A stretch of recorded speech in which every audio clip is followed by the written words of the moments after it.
Lang Okay mga partner, tignan natin yung sinasabi nating inertia, smart power, Smart saving device. smart saving device. Yan.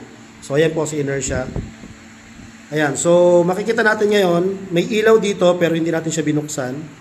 At meron tayong electric fan.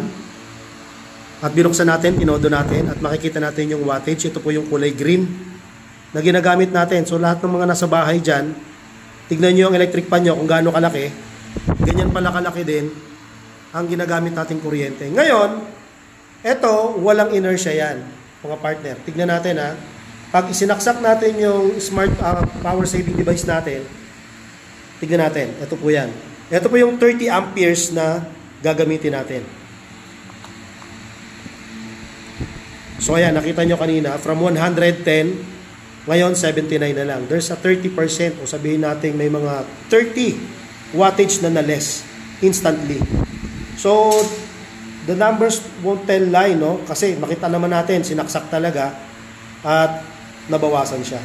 Yan yung power. Ngayon, tignan natin yung difference kasi ang halaga ng mga partner, ang halaga nito ay 5,000. Tignan naman natin yung halaga ng 60 amperes na merong 20,000 pesos. Pero tignan natin ang effect kung magbabawas din ba siya. Tignan natin. Okay, bunutin muna natin yung 30 amperes. Tapos, isaksak natin. So, yan, slow mo lang.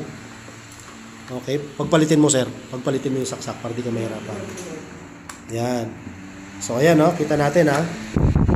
Tutukan natin, mga partner. Tignan natin. Ito, ipapasok ngayon yung 20 amperes. Ayan, nakita natin. Ayun, bawas na kanina. Ayan, ayan, no? Ayan. Ayan siya.